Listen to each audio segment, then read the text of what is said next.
দুর্গন্ধ পচা কাদায় পরিণত করলেন। তার আরবি কি? সলসলিন মিন হামাইন মাসনুন। দুর্গন্ধ পচা কাদা। এজন্য পৃথিবীর সব থেকে দুর্গন্ধ বস্তুর নাম জানেন? মানুষের গায়ের গন্ধ, মানুষ পচা গন্ধ। আপনারা কোনোদিন ওই লাশ যে ঘরটায় কাটে, মরা যে ঘরটায় রাখে, ওই ঘরটা কোনোদিন ঢুকেছেন? কেউ ঢুকেছেন? ঢোকেননি না?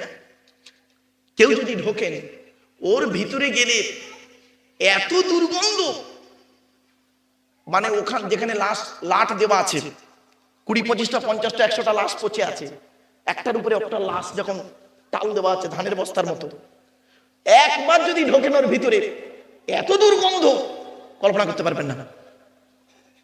এসে 3 দিন খেতে পারবেন না ঠিক মতো, এত দুর্গন্ধ। খালি মনে হবে আর বমি উঠবে। তাহলে ওটা বার করে কারা? যারা বার করে না, তারা সুস্থ মস্তিষ্কে বেরোতে পারে না, তারা ড্রিঙ্ক করে থাকে। বুঝতে পারছেন আমার ভাষা? বুঝতে পারছেন? ড্রিঙ্ক করে থাকে। ওই ঘরে গিয়ে ধার করে নিয়ে চলে গেল, টেনে টুনে হিজড়ে হাজড়ে চলে গেল। চলুন, তো ওই মাটিটাকে আল্লাহ পাক কি করলেন? দুর্গন্ধ পচা কাদায় পরিণত করলেন। তারা কি? সলসলিন মিন হামাইন মাসনুন। ক্লিয়ার? তাহলে প্রথমে কি করলো? মাটি। তারপরে সেটাকে কি করলো? দুর্গন্ধ পচা কাদা। তারপরে আল্লাহ পাক ওটাকে শুকালেন। শুকিয়ে করলেন কি? খলাকাল ইনসানা মিন সলসলিন কাল ফাখার। সূরা রহমান। শক্ত মাটি দিয়ে তৈরি করলেন আদমকে। ব্যাস, আদমের দেহের ভিতরে আত্মা দিলেন। দেবার পরে আল্লাহ পাক আদমকে বললেন, আদম, ওই যে দূরে ফেরেশতারা বসে আছে, ওদেরকে গিয়ে বলো আসসালামু আলাইকুম। জান্নাতের ভিতরে ফেরেশতাদেরকে আদম নবী গিয়ে বললেন আসসালামু আলাইকুম। ফেরেশতারা বললেন ওয়ালাইকুম আসসালাম রাহমাতুল্লাহ। এই সালামটা আদম আর ফেরেশতাদের মধ্যে সীমাবদ্ধ নয়। পৃথিবীতে যত আদমের সন্তান জন্মগ্রহণ করবে, তারা যেন একে অপরকে এই সালামটি দেয়। তাই এতগুলো মানুষ আপনারা হলেন আদমের সন্তান। আমি হতভাগা আব্দুল্লাহ গিল মারুফ হলাম আদমের সন্তান। আদমের সন্তান হিসেবে আপনাদেরকে নবীর ওই হাদিসটাকে আমল করতে গিয়ে আপনাদেরকে আমি সালাম দিয়েছি। সুবহানাল্লাহ একবার বলা যাবে? চলুন। আচ্ছা, আল্লাহ আমাদের দুটো হাত দিয়েছে না? দয়া করে একটু হাত দুটো ছেড়ে দেবেন। ছেড়ে দেন, দেন না, প্র্যাকটিক্যাল শিখে নিন এগুলো। হাত দুটো ছেড়ে দেন। আচ্ছা বলুন, কারোর হাত এমন আছে আঙুলগুলো মোড়া? দেখুন, দেখেন কেন আঙুল মোড়া? কেন এরকম মোড়া? কেন এরকম? বলুন, কেন মোড়া? কেন এরা? প্রত্যেকে, শুধু আমার একার নয়, প্রত্যেকে দেখুন। আরো মায়ের পেট থেকে যখন বাচ্চা আসে দেখবেন হাতগুলো এরা মোড়া থাকে, তাই না? কারোর হাত এমন নেই। প্রেসার দিলে এমন হবে, নইলে এমন কেন? কোনদিন মাথায় আসেনি না? শুনে দিন, আদমকে আল্লাহ যখন তৈরি করে, আদমের হাত দুটো ছিল মুঠো মারা। এই জন্য মায়ের পেট থেকে পৃথিবীতে যত সন্তান জন্মগ্রহণ করবে, তাদের হাতগুলো ঠিক নর্মাল ভাবে এই মুঠো মারাই থাকবে। সুবহানাল্লাহ বলা গেল না? আদমের হাত দুটো ছিল মুঠো মারা। তা আদমকে আল্লাহ বললেন, আদম হাত দুটো খোলো। তা আদম হাত দুটো খুলেছে। খুলতে ডান হাতের তলায় রয়েছে নারী পুরুষ, বাম হাতের তলায় রয়েছে নারী পুরুষ। তা আদম আল্লাহকে বলছে, আল্লাহ এরা কারা? কারা এরা? আল্লাহ বলছেন, ওরা সব তোমার ছেলে মেয়ে। বলছে, এরা আমার ছেলে মেয়ে? তো এদেরকে আল্লাহ আলাদা করলেন কেন? ডান দিক বাঁ দিক করলেন কেন? এক হাতের তলায় করলে ক্ষতিটা কি ছিল? আল্লাহ বললেন, আদম তোমার বাম হাতের তলায় যাদের দেখতে পাচ্ছ, ওরা সব জাহান্নামী। আর ডান হাতের তলায় যাদের দেখতে পাচ্ছ, ওরা সব জান্নাতি। আর আপনি এখানে বসে বসে ভাবুন, আপনার তকদিরটা আদমের বাম হাতের তলায় না ডান হাতের তলায়, কোনো গ্যারান্টি দিতে পারবেন না। কিছু বুঝতে পারছেন আমার ওয়াজ? ভাববেন বাড়িতে গিয়ে। এখন ডান হাতের তলায় অনেকগুলো ছেলে দেখতে পাচ্ছে, মেয়ে দেখতে পাচ্ছে। তা ডান হাতের তলায় দেখতে পাচ্ছে এতগুলো ছেলের ভিতরে একটা ছেলে না একটু রোগা পাতলা মতো। রোগা পাতলা, আমার ভাষা বুঝতে পারছেন আপনারা? রোগা পাতলা মতো, জীর্ণ শীর্ণ, দেখতে ভালো, সব ভালো, ছেলেটা রোগা পাতলা গেছে। তো আদম পট করে বলছে আল্লাহকে, আল্লাহ এই এই ডান হাতের তলায় এতগুলো ছেলে মেয়ে দেখতে পাচ্ছি, তা এদের মধ্যে এইটাই এরকম একটু রোগা পাতলা মতো কেন? আল্লাহ তখন বলছেন, আদম তোমার নজরটা ওর দিকে গেল কেন? শুনে নিন, শিখে নিন এগুলো। তোমার নজরটা ওর দিকে গেল কেন? তখন আদম বলছে, আল্লাহ এতগুলো ছেলের মধ্যে আমি প্রতিযোগিতা করে দেখলাম প্রত্যেকটার বডি, পা, হাত সব ঠিক আছে, এইটা একটু রোগা মতো বলে ওর দিকে নজরটা গেল। আল্লাহ বলেন, আদম শোনো, আজ থেকে আমি করলাম কি, পিতা মাতাকে এমন করে দিলাম, বাপের যদি 10টা সন্তান হয়, 10টার মধ্যে যেটা শরীর খারাপ ওইটার প্রতি নজর বাম্মার বেশি। জোরে বলুন না, বুঝতে পারেননি? আজ কিছু বুঝতে পারছেন না? বুঝতে পারেননি? চলুন, যাই হোক, ওই ছেলেটার নাম শুনলেন? ওই ছেলেটার নাম হলো হযরতে দাউদ আলাইহিস সালাতু ওয়াস সালাম। জোরে বলুন সুবহানাল্লাহ। সুলাইমান নবীর বাপ, সুলাইমান নবীর বাপ। চলো, পেছনে একটা দলিল, সালামের দলিল আর একটা দিচ্ছি। 18 নম্বর পারা, 12 নম্বর পৃষ্ঠা, প্রথম নম্বর লাইন, সূরার নাম সূরা নূর, আল কোরআন। আল্লাহ বলছেন, ইয়া আইয়ুহাল্লাযীনা আমানু লা তাদখুলু বুয়ুতান গায়রা বুয়ুতিকুম হাত্তা তাস্তানিসু ওয়া তুসাল্লিমু আলা আহলিহা। এর বাংলা অর্থ কি? আল্লাহ বলছেন, হে ঈমানদার বান্দাগণ, তোমার বাড়ি হোক বা অন্যের বাড়ি হোক, বিনা অনুমতিতে প্রবেশ করবে না বাড়িতে। তোমার বাড়ি হোক বা অন্যের বাড়ি হোক, বিনা অনুমতিতে প্রবেশ করবে না। বাড়িতে যখন প্রবেশ করার অনুমতি দেওয়া হবে, বাড়িওয়ালাদেরকে সালাম দেবে। বিশ্বনবী মুহাম্মদ সাল্লাল্লাহু আলাইহি ওয়াসাল্লাম করতেন কি, বাড়িতে যখন প্রবেশ করতেন বাড়িওয়ালাদেরকে সালাম দিতেন, আর বাড়ি থেকে যখন বেরোতেন সালাম দিয়েই বেরোতেন। এই আদর্শটা যদি আমাদের মধ্যে থাকতো না, তাহলে স্বামী স্ত্রী আর ঝামেলা ঝগড়া কমই হতো। ঠিক না বেঠিক? এটা আমাদের মধ্যে নেই, এটা আমাদের মধ্যে নেই। চলো আর একটা এগিয়ে যাচ্ছি। পেছনে একটা হাদিস, আল্লাহ নবী বলছেন, সুইলান নবী সাল্লাল্লাহু আলাইহি ওয়াসাল্লাম, নবীকে জিজ্ঞাসা করা হলো, আইয়ুল ইসলামি খায়রুন ইয়া রাসূলুল্লাহ, ইসলামের উত্তম কাজগুলো কি কি? নবী বললেন, দুটি। ক্বালা তুতিমু তুআমা, ক্ষুধার্তকে খাদ্য দান করা হলো ইসলামের উত্তম কাজ। জোরে বলুন সুবহানাল্লাহ। 2 নম্বরটা কি? অতুকরিউ সালামা আলা মান আরাফতা ওয়া মান লাম তারিফ, চেনা হোক অচেনা হোক একে অপরকে সালাম দেওয়া নেওয়া করা, এটাই হলো ইসলামের উত্তম কাজ।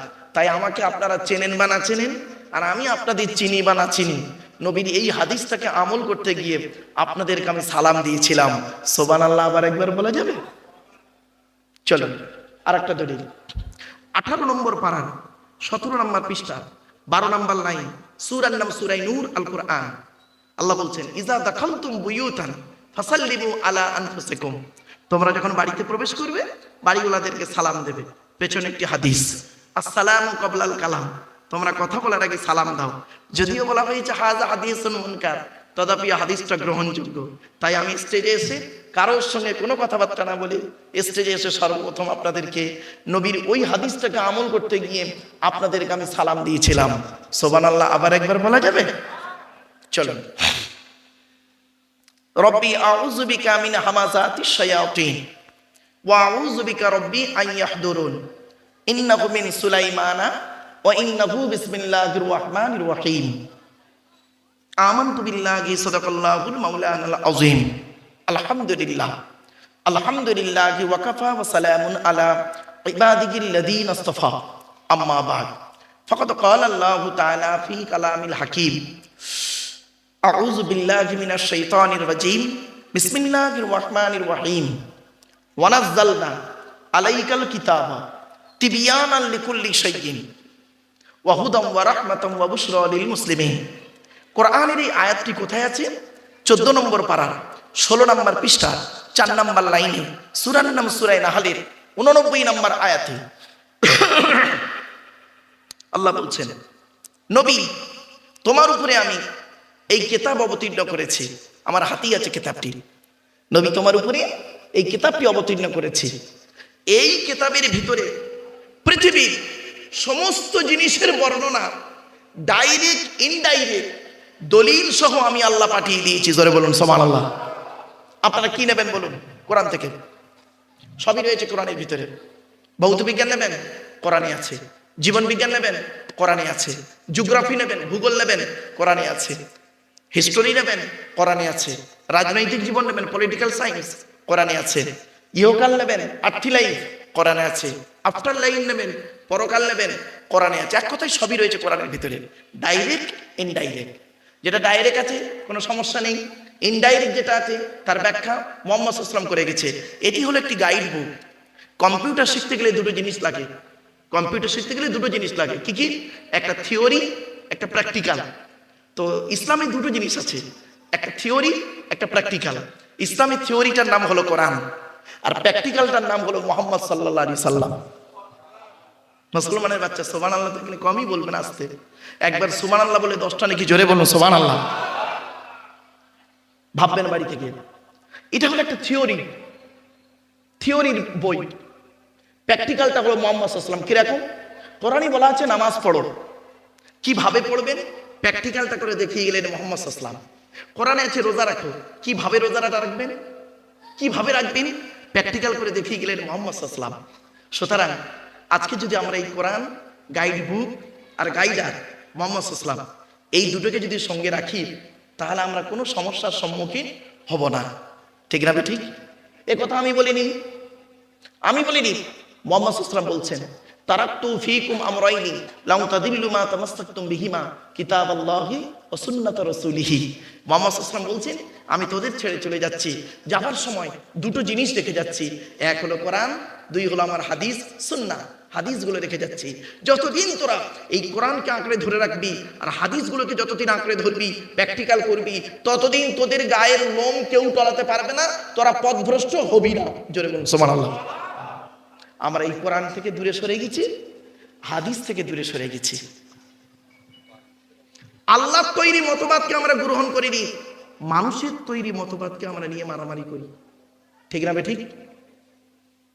আল্লাহর তৈরি মতবাদ কোরআন, আল্লাহর তৈরি আইনকে নিয়ে কোনোদিন মাতামাতি করিনি। মানুষের তৈরি রুলসকে নিয়ে আমরা কি করছি? নিজেদের মধ্যে মারামারি করি। ঠিক না ঠিক? এজন্য আপনাদের অনুরোধ করে বলে যাচ্ছি, আপনারা আল্লাহর বিধানটাকে নিয়ে চলুন, এই কোরআনকে সঙ্গে রাখুন, কোরআন পড়ুন। কোরআনের অর্থ বাংলায় বের হয়ে গেছে, পড়ুন। আপনি হাদিস পড়ুন, কোরআনের ব্যাখ্যা হলো হাদিস, সেগুলো একটু পড়ুন, জানুন, বুঝুন। দেখবেন আপনার মধ্যে কোনোদিন হিংসা, বিদ্বেষ, নোংরা, ঝগড়া, মারামারি এই প্রবণতা আপনার মধ্যে আসবে না। 100% চ্যালেঞ্জ, বাস্তব বলে যাচ্ছে আপনাদেরকে। ছোট্ট একটা এক্সাম্পল আপনাদের। ভাই আসেন, আসেন, ওপরে আসেন। ও ভাই আপনি ওপরে আসেন, আসেন না ভাই, ওপরে আসেন, আসেন, আসেন। বাবা আলেম হাফেজ যারা আছেন একটু আসেন না, ওপরে আসেন না। আসলে আসলে এইরকম মানে বেশ কিছু জায়গায় দেখেছি স্টেজে একাই বক্তা ওয়াজ করে, 2-5 জন 10 জন আলেম থাকবে। এইরকম স্টেজগুলো হয় অন্য জায়গায়, 10-20 জন আলেম বসে আছে, একজন আলেম ওয়াজ করছেন, কেউ নেই, ও যা বলছে তাই সবটাই ঠিক। এটা তো ভুল ধারণা, ভুল তো আমারও হতে পারে। ঠিক না ঠিক? চলুন।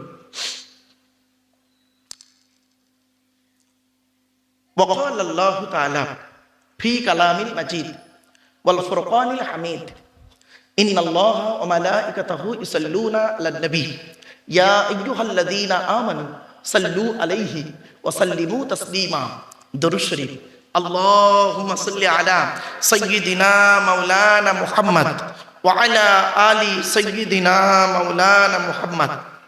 বাপেরা একবার ওই দরুদটা একটু দয়া করে পড়বেন, যে দরুদটা আমরা নামাজের মধ্যে পড়ি, একবার একটু দয়া করে পড়ুন না ওই দরুদটা একবার। আল্লাহুম্মা সাল্লি আলা মুহাম্মাদিন ওয়া আলা আলি মুহাম্মাদ কামা সাল্লাইতা আলা ইব্রাহিম ওয়া আলা আলি ইব্রাহিম ইন্নাকা হামিদুম মাজিদ। আল্লাহুম্মা বারিক আলা মুহাম্মাদ ওয়া আলা আলি মুহাম্মাদ কামা বারাকতা আলা ইব্রাহিম ওয়া আলা আলি ইব্রাহিম ইন্নাকা হামিদুম মাজিদ। বাবা এই দুরকম দরুদ শরীফ পড়ালাম বলে আপনাদের কোনো প্রবলেম হলো, অসুবিধা হলো? আমারে ভুল বুঝবেন না। আসলে কি জানেন, খুব দুঃখ লাগে। আমি এই প্রথমে একটা দরুদ পড়লাম আর দ্বিতীয়বার একটা দরুদ পড়লাম, তাই না? আমি দুটো দরুদ পড়ি, কেন জানেন? সত্যিকারের একজন যোগ্য আলেম যদি হন, যোগ্য আলেম, ওই টুগলি টাকরা চুরি চামারি করে পাস করেছে এরকম আলেমের কথা বলিনি, যোগ্য আলেম যদি হন, তারাকে জিজ্ঞাসা করবেন যে উনি প্রথমে এই দরুদটা পড়েছেন, তারপরে ওই নামাজে যে দরুদটা পড়া হয় ওই দরুদটা পড়েছেন, ওই কি ভুল করেছেন? আশা করি কোন যোগ্য আলেম, হুজুগ কথা বলিনি, যোগ্য আলেম তিনি বলবেন না, যদি তার কোরআন হাদিসের জ্ঞান সঠিক থাকে তিনি কোনোদিন এটাকে অস্বীকার করবেন না। কেন জানেন? বলি আপনাদের, নবীর উপরে দরুদ পড়তে হবে কোথায় লেখা আছে? কোরআনে 22 নম্বর পারার, এগুলো শিখে যান, জেনে যান। 22 নম্বর পারার 5 নম্বর পৃষ্ঠা 6 নম্বর লাইনে সূরার নাম সূরা আহজাবের 56 নম্বর আয়াতে আল্লাহ বলছেন, ইয়া আইয়ুহাল্লাযীনা আমানু, হে ঈমানদার বান্দাগণ, সাল্লু আলাইহি, তোমরা নবী মুহাম্মাদের উপরে দরুদ পেশ করো, ওয়াসাল্লিমু তাসলিমা, নবীর প্রতি আন্তরিকতার সঙ্গে সালাম প্রেরণ করো। এই আয়াতটা হলো আয়াতে মুতলাক, সেন্টেন্স বা জুমলাটা হলো মফউলে মুতলাক, বাবে তাফঈলের মাসদার। এটা গ্রামাটিক্যাল ম্যাটার, আলেম উলামারা বুঝবে। চলো, এই আয়াত যখন নাজিল হলো, নাজিল হবার পরে মুহাম্মদ সাল্লাল্লাহু আলাইহি ওয়াসাল্লামকে জিজ্ঞাসা করা হলো, মুহাম্মদ সাল্লাল্লাহু আলাইহি ওয়াসাল্লামকে সাহাবীরা জিজ্ঞাসা করছেন, ইয়া রাসূলুল্লাহ, এই বাচ্চাটাকে সরিয়ে নিন তো বাবা, আস্তে, ওর মতো করে খেলতে দিন, ওকে ঘাঁটাবেন না, ঘাঁটালেও চিৎকার করবে, ওকে ওর মতো করে ছেড়ে দিন। হে ইমান আল্লাহ নবী, সাহাবীরা নবীকে জিজ্ঞাসা করছেন, ইয়া রাসূলুল্লাহ, আল্লাহ তো আপনার উপরে দরুদ পড়তে বলেছেন, আপনার উপরে আল্লাহ বলেছেন দরুদ পড়তে, তা আমরা কিভাবে দরুদ পড়বো একটু আপনি বলে দিন। আমার কথা বুঝতে পারছেন আপনারা? হ্যাঁ, বুখারীর হাদিস, বুখারীর, আল্লাহ রাসূল বললেন, কুলু, তোমরা বলো, আল্লাহুম্মা সাল্লি আলা মুহাম্মাদ ওয়া আলা আলি মুহাম্মাদ কামা সাল্লাইতা আলা ইব্রাহিম ওয়া আলা আলি ইব্রাহিম ইন্নাকা হামিদুম মাজিদ। কথাটা কে বললো? আল্লাহ তো দরুদ পড়তে বললো, নবীকে জিজ্ঞাসা করা হলো, সাহাবীরা জিজ্ঞাসা করছেন, ইয়া রাসূলুল্লাহ, আমরা তো আপনার উপরে দরুদ কিভাবে পড়বো একটু বলুন। নবীজি বলছেন, তোমরা বলো, আল্লাহুম্মা সাল্লি আলা মুহাম্মাদ ওয়া আলা আলি মুহাম্মাদ কামা সাল্লাইতা আলা ইব্রাহিম ওয়া আলা আলি ইব্রাহিম ইন্নাকা হামিদুম মাজিদ। আল্লাহুম্মা বারিক আলা মুহাম্মাদ ওয়া আলা আলি মুহাম্মাদ কামা বারাকতা আলা ইব্রাহিম ওয়া আলা আলি ইব্রাহিম ইন্নাকা হামিদুম মাজিদ। ভাবুন, তাহলে এই কথাটা বললো কে? মুহাম্মদ সাল্লাল্লাহু আলাইহি ওয়াসাল্লাম, তাই তো নাকি? এখন আপনি বলুন, এই দরুদ যদি, এই দরুদ আমরা কোথায় পড়ি বলুন না? পৃথিবীর সবথেকে উত্তম ইবাদতের নাম কি জানেন? আফজালুল ইবাদাত, সবথেকে উত্তম ইবাদত, গুড বেটার বেস্ট, ইসমে তাফজিল, সবথেকে উত্তম ইবাদতের নাম কি? ইবাদতুস সালাত, নামাজ। আর এই দরুদটা নামাজে পড়া হয়। ওরে মাথা মোটা মৌলবি, যার ধারণা হয় আমার প্রতি, যার কমেন্ট বুঝে না, তো লেখাপড়া নেই, চুরি চামারি করে পাস করা মানুষ আবার কি আবার কত ভালো হবে। তো যাই হোক, এই দরুদ যদি কোনো আলেম পড়ে, খবরদার তাকে খারাপ ধারণা করিস না, তোর এই জ্ঞানটা থাকা দরকার। উত্তম ইবাদতে উত্তম দরুদ পড়া হয়, আর তুই যে দরুদটা পড়িস ওটা তৈরি করা দরুদ, এটা হলো রাসূলুল্লাহ বলা দরুদ। কিছু বুঝতে পারছেন? বাড়ি থেকে ভাববেন, আল্লাহুম্মা সাল্লি আলা মুহাম্মাদ ওয়া আলা আলি মুহাম্মাদ, হাদিসে এসেছে যে আমরা যে দরুদটা পড়ি, এই যে দরুদটা মজলিসের জন্য পড়েছেন, ঠিক আছে, অসুবিধা নেই, নবীর উপরে দরুদ পড়েছেন। তাহলে কোনো বক্তা যদি, কোনো আলেম যদি এই দরুদের সঙ্গে ওই দরুদটা পড়ে, তাকে বাজে ফতোয়া দিতে যেও না। তোমার জানা নেই, তুমি জেনে নাও, তুমি বাজে কমেন্ট করতে যেও না। এজন্য আপনাদের আমি অনুরোধ করে বলে যাচ্ছি, বাবা, কাউকে কিছু কমেন্ট করতে গেলে নিজেকে সচেতন হবেন, সচেতন হয়ে তারপরে বলবেন। যদি সচেতন না হতে পারেন, বলার দরকার নেই। বাবা, কেন নিজের গোনা করবেন? নিজের গোনা নিয়ে নিজে নড়তে পারেননি, আবার অপরের গোনা নিজের ঘাড়ে নেবেন, দরকার নেই। অনুরোধ করে বলে যাচ্ছি বাবা, চলুন। রাসূল কারীম আমরা দরুদ শরীফ পড়লাম কেন?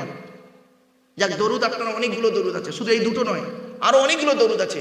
আল্লাহুম্মা সাল্লি আলা মুহাম্মদ ওয়া আলা আলি মুহাম্মদ, তারপর আল্লাহুম্মা সাল্লি আলা মুহাম্মাদিন নবিয়্যিল উম্মিহি ওয়া আলিহি ওয়া সাল্লিম, আল্লাহুম্মা সাল্লি আলা মুহাম্মদ ওয়া আলা আলিহি ওয়া আসহাবিহি ওয়া বারিক ওয়া সাল্লিম, সালাতান ওয়া সালামান আলাইকা ইয়া রাসূলুল্লাহ, আসসালাতু ওয়াসসালামু আলাইকা ইয়া হাবিবাল্লাহ।